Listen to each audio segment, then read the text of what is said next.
Everybody remain seated where you are. Hey, man, are you putting me on and you're not going to see anything I want you to put on this film? Yeah. Hey, then why isn't alcohol made illegal? It's a lot worse than grass. Like juice freaks get hangers and cirrhosis in the liver. Besides, grass doesn't have it for me like alcohol is. Besides, that cigarette's a much worse right, man. That's right. I can't right, man. You tell him. Hey, quit pushing. You guys are Everybody knows that weed is an addiction. You can just blow it as much as you want. And quit any time you want. We'll have a party. There's nothing wrong with blowing grass. Yeah. 1,000 times and you'll never go to harder drugs. Don't take any films of me. You're not going to use them anyway. Well, speak your mind then. Okay, I will. No one has the right to tell me what I can do with my own body, what I can eat, drink, or smoke. This is a free country, and no one has the right to take away my constitutional rights. I didn't do anything. I think it's terrible that the American people have accepted a law that makes smoking a harmless weed illegal. Marijuana is legal all over the world. There's no question about it. Marijuana should be made legal. Now! Now! Make marijuana legal! Make marijuana legal! Make marijuana legal! Adults anyway. What's so bad? I'm feeling good. Make marijuana legal. Make marijuana legal. Good, bad, right, wrong. That's not where it's at in this film. Right, wrong, good, bad. Those are things for you to decide.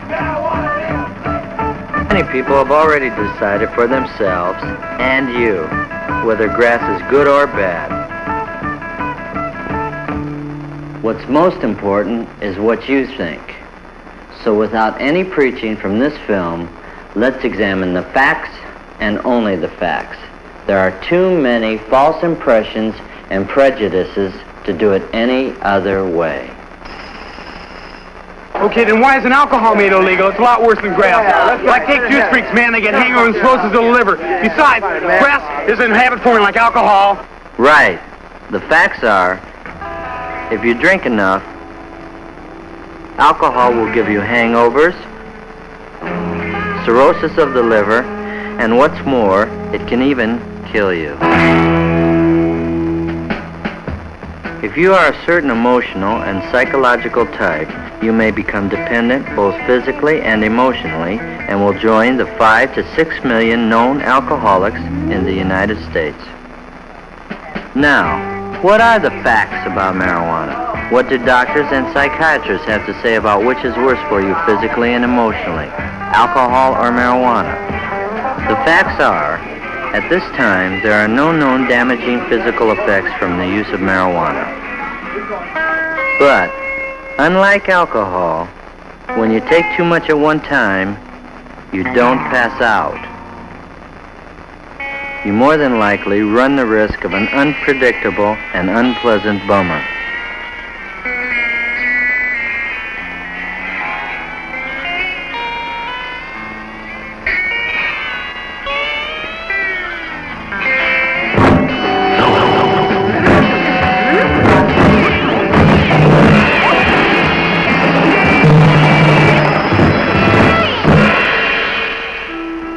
The occasional drink before dinner by adults, like the occasional use of marijuana, does not necessarily lead to an emotional dependency in the stable, mature personality. Sure, go ahead. Great olive, yes. You like that, I'm glad. Good olives. Well, that's smart. However, teenage is not a time of great maturity and stability for most teenagers. The pressures of school, parents, finding your own identity, and self-confidence set you up for a drug dependency that could just as well be alcohol if you preferred that to grass.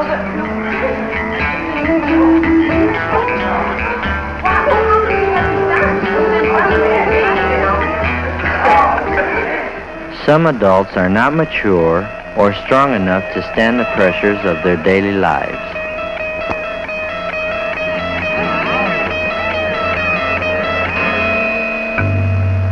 These adults can become just as emotionally dependent on marijuana as on alcohol.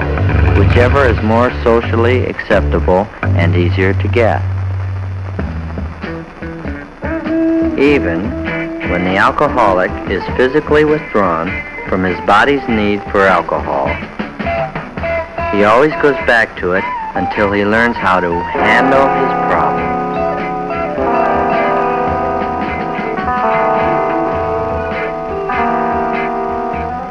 Just as the alcohol drinker who finds himself needing a drink more and more frequently is the warning sign of his dependency, so it is with the pothead. The more he needs the escape from reality or the pleasure of marijuana, the more he is becoming emotionally dependent, exactly as the square and unhip alcoholic adult does. Do two wrongs ever make one right? Cigarettes are much worse than pot, man. That's great. Got cancer, man. That's right. It's a fact. No one ever got cancer from pot. But it's also a fact that no one ever dropped out of school because they were hung up on tobacco.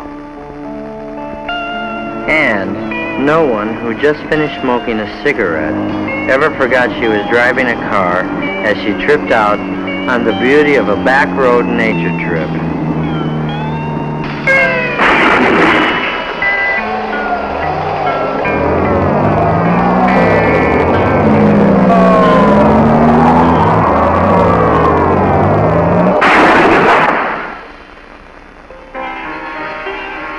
And no cigarette pusher ever tried to turn you on to hard drugs or the needle.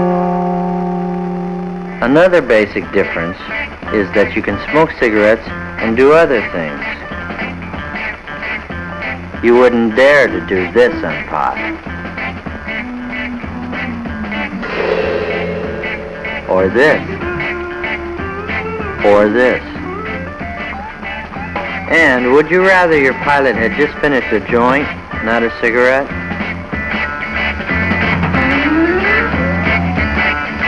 Or your surgeon operating on your heart? Your attorney pleading your case? Your sergeant? Your dentist? Your flight leader? Your team center? Your LSO?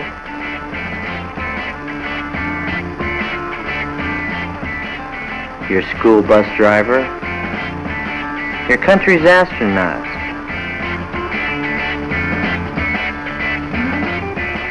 Or even the guy who is just changing your front tire? Would you rather he was smoking a cigarette or a joint? However, neither your government nor any responsible person recommends smoking. So, 2 or 3 wrongs don't make one right either. Everybody knows that weed is addictive. You can blow as much as you want. So I'm hip. And quit any time you want. Blow as much grass as you like, and your body won't need it? Right. You can quit any time you like? Not true for everybody. And that's the problem. The World Health Organization of the United Nations, with its leading medical and psychiatric experts from over 100 member nations, has this to say about marijuana being habit-forming without one dissenting vote.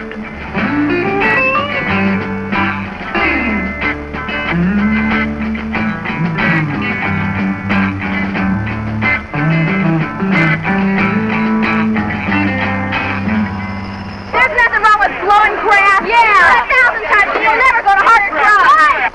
That may be true for the great majority who smoke pot, but it's not true for the many thousands who have gone on to acid, amphetamines, barbiturates, and end up on heroin. However, it is not a fact that practically everyone on grass turns into a flaky drug addict. That's just not true.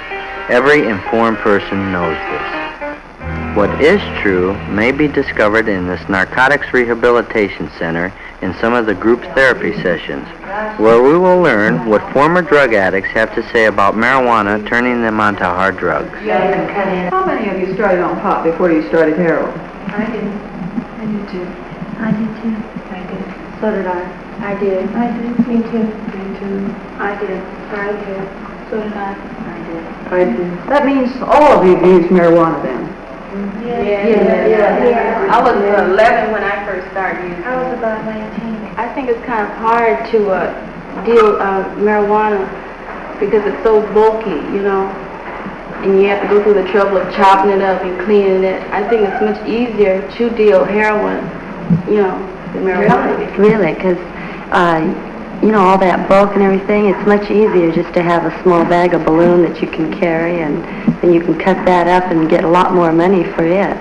You know, and all the trouble you have to go through with it, you know, like cutting it up, especially if you get a kilo, you know, you have to cut it up, then you have to clean it, you know, and then you have to roll it and box it, you know, and can it, you know. It's just a really big hassle behind it, you know. That's why I think the dealers go on to dealing heroin and then get us to buying heroin. I think if you smoke marijuana or take pills or get loaded in any way at all, that you will be accepted into the dope world and eventually you will have contact with this environment. I definitely think that if you get loaded on marijuana, you are subjected to the environment and it does become readily available to you. That's the way it is, man. You know, when you're around a crowd and you're all smoking weed and then they start using some other drug and you go right ahead along with them and you end up using it and get higher. And then the weed isn't good enough anymore. And then you turn on to heroin, too. Most of you started smoking marijuana when you were introduced to narcotics. I did. I started smoking weed. For me it was, but I wanted a different high, you know, and weed wasn't good enough, and I heard that heroin and stimulants, crystals, were a better high, and that's why I went to them, you know. Yeah, I'm the same way, man. I guess a lot of people started that way. Speaking for myself, I did. Well, I started on weed and got burned out, and I needed something stronger, so I went to heroin. Well, I started smoking weed, you know, because I was running away from something which was myself. And out of all I've run through a lot of highs trying to run away from myself: heroin, LSD, methadone. I like marijuana. I just couldn't handle it myself. I was looking for something else. I myself think really the real reason I started smoking marijuana, man, because usually I was one of the younger dudes from my neighborhood. I wanted to be accepted. I was weak, scared, and from this it led to heroin, and it's just been an endless time of going to jail back and forth, man. I don't like it, and I hope nobody else will use this, not because of the fact that it's bad itself, but what it leads to, man. This is the way I feel. Well, I can only speak for myself, but I imagine some of the other dudes in here feel the same way I do about it, that some people are addictive prone to it. I mean, like myself, I can't handle it because, I mean, this is just the way I am. I use it for an escape. I did it before I came in here. I hope when I go out that I've changed, in which I feel that I have, but I'm a small minority of people that we can't handle anything, you know, like my alcohol, I can't handle that. I couldn't handle heroin. I mean, weed because I needed something stronger to escape or anything else like that. And there's more people like me that I feel, you know. And I imagine some of the other dudes in here could go along with that. Couldn't handle liquor either. No. Yeah, it's a personality thing where there's a lot of people that can go out there. These are the files of the Research and Statistics Office of this Narcotics Rehabilitation Center. It's like out of 100 drawers, 95 of them are filled with file folders of people who have started on marijuana.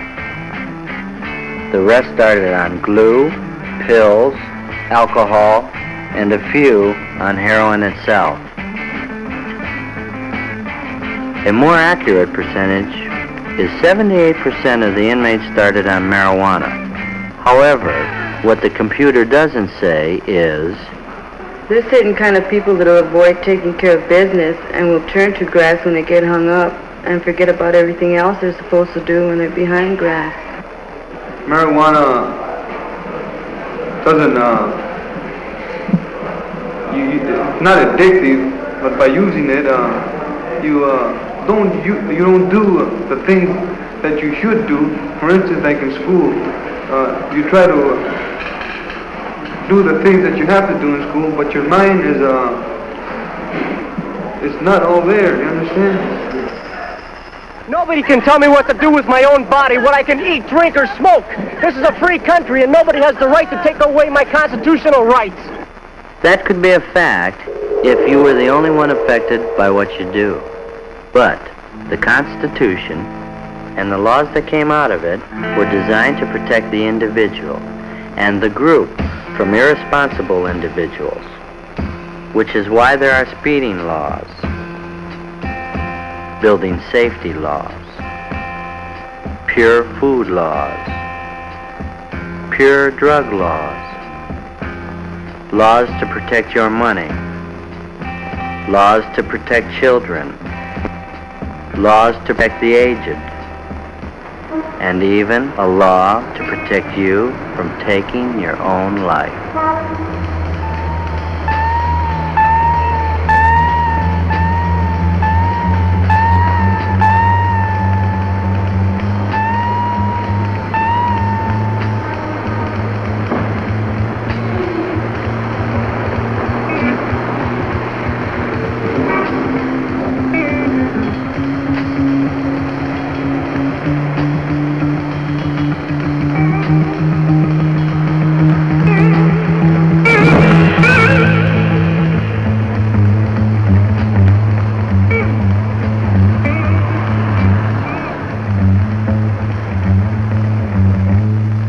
Law after law after law, all of them hopefully designed by a democratic government to protect both the individual and the group.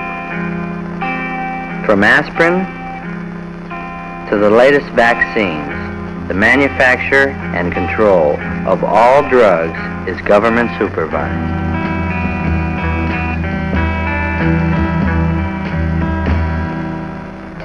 Would you really want it any other way?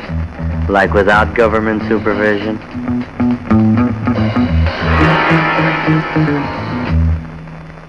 As a drug, marijuana comes under the supervision of the federal and state governments.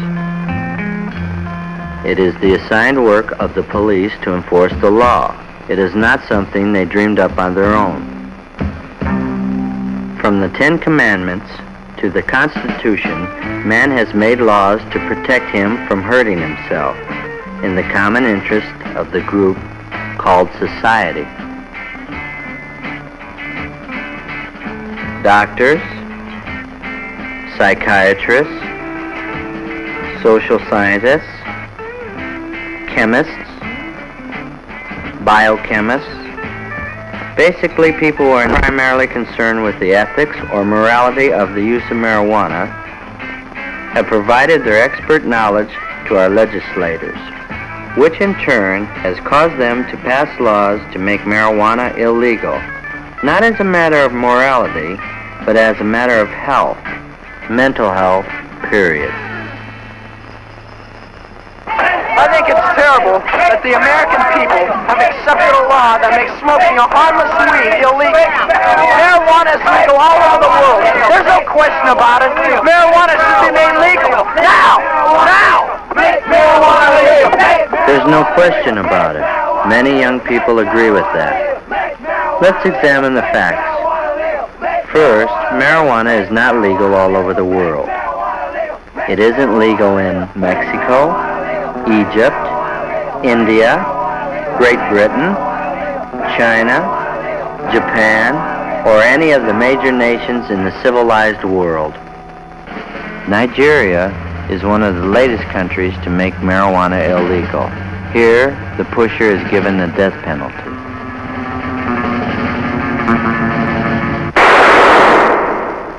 Though each year more and more teenagers commit crimes while up on grass, this is not the major problem.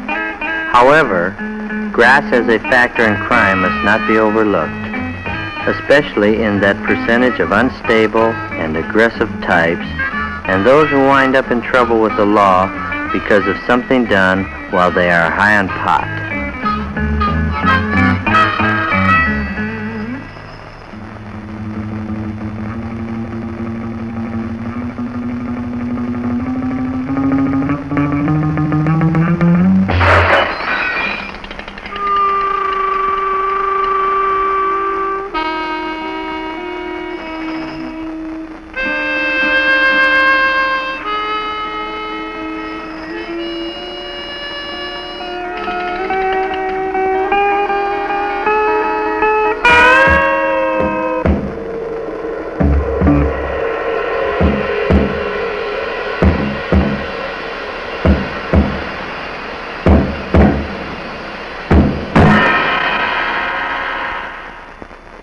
Too many average and decent teenagers smoke pot without committing crimes, except for the illegality of the sale, possession, or the use of it.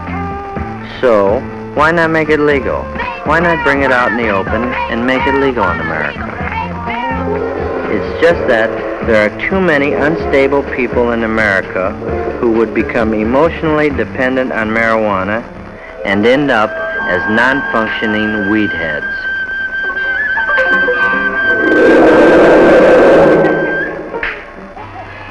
Easy availability and the implied approval of society will, in the opinion of many medical authorities, create a drug dependency problem far more serious than that of the 5 to 6 million alcoholics today.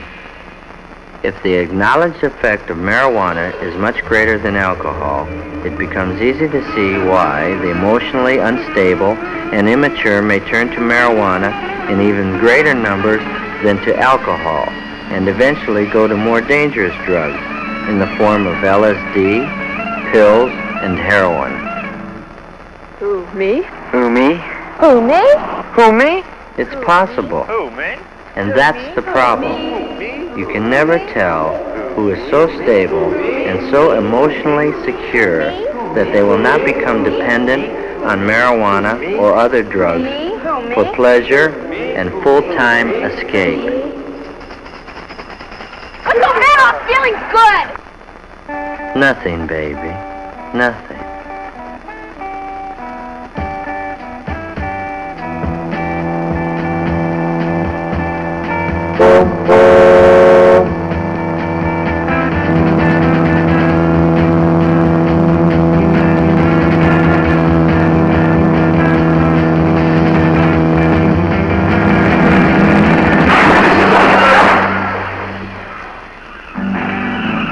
Years ago, only the criminal and socially deprived blew grass or used heroin. Today, the nicest people may be on grass. Why is that a fact? I took it on a dare. But only kids take dares. I dare ya. Come on. Jump. I dare ya. Jump. Come on. Jump. I dare ya. Jump.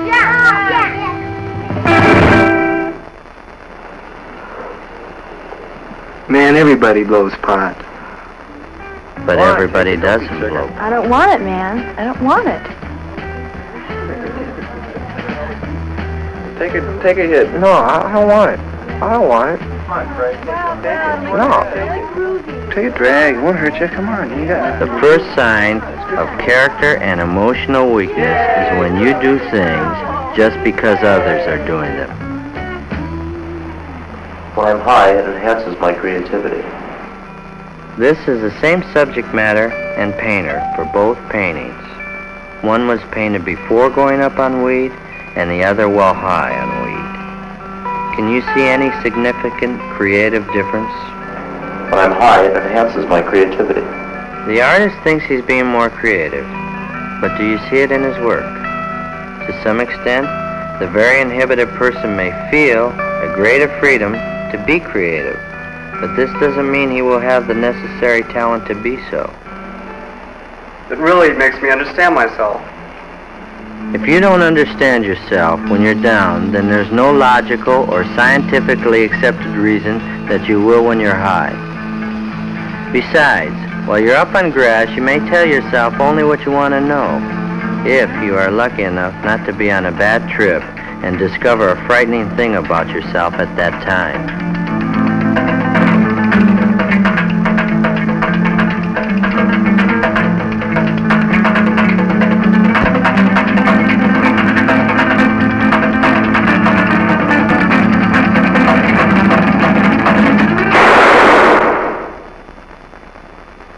Let's face it, the reasons we've heard for blowing grass up to now are like an iceberg.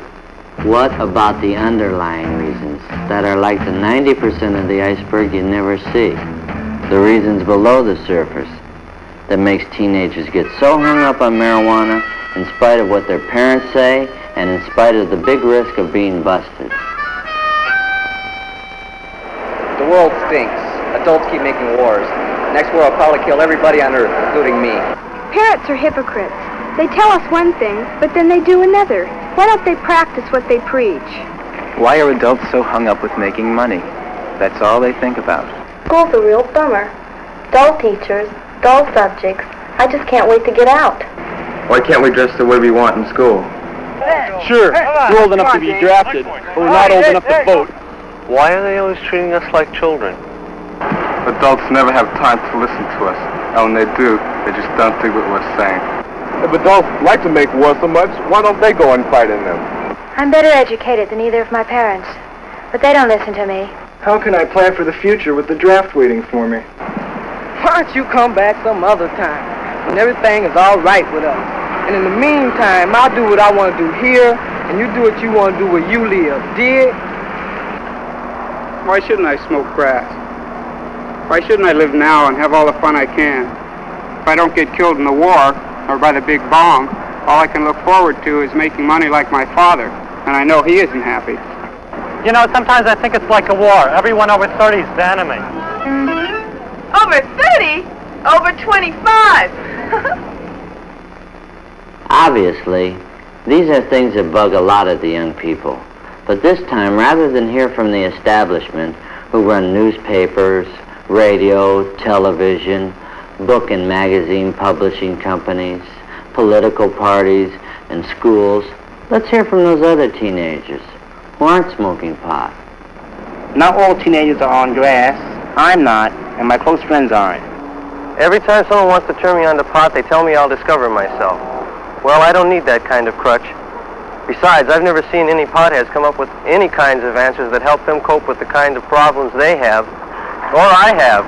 I think the teenagers of today are very idealistic, but we don't have definite ways of showing it. We're not old enough to vote, and older people are always telling us what to do. You can't blame us too much for fighting back. But I don't think taking drugs is fighting back. The most you can say for it is it's a sign of rebellion. But what we rebel about isn't changed one bit by getting high on marijuana, because when you come back down, nothing's changed. I think that parents have done the best they can. You can't expect them to know all the answers. Lots of us have had a better education than they have, but that doesn't prevent us from profiting from their experience. I think you've got to be real immature to get hung up on pot. Mature people try to find solutions for their problems instead of trying to find new experiences. I say that teenage is the time to put up or shut up, not to gripe and go on a trip inside yourself, but to have guts like our parents have to go out every day and deal with the things in the outside world that bug them too. I know my parents are too hung up on making money and putting on a show for the neighbors, but that doesn't mean I have to put down money completely, because maybe now I don't need much, but when I get married, I'm going to have money for my family too. I just don't have to be as materialistic about it, that's all. The world is changing, and some things are still too hard for our parents to understand. But blowing grass, and that's really a cop-out, and it won't help our parents understand a darn thing. School is like everything else. You only get out of it what you put into it. It's not a party. The way I look at it, I'm here to learn. Even if some of the subjects or the teachers aren't the greatest, I've got to make the best of it. I'm here for an education. And everything extra is just gravy. There really is a communication gap, but I think that if I have a better education and better life than my parents, I should make the first move to make that gap become smaller and smaller. From what I've read and from what I've heard, there are millions of adults over 30 who don't like the establishment or going to war any more than we do. I honestly believe that adults are disappointed in us because it's always been expected of young people to try to change things, to make things better, or at least prepare to change things if we don't like them. Not to cop out on life through grass or other drugs. No, not for me. I'm more interested in dropping into the world I live in than turning on, tuning in, and dropping out. I don't like to criticize anybody, but I think that too many teenagers don't have too much purpose. It's like they don't have any goals.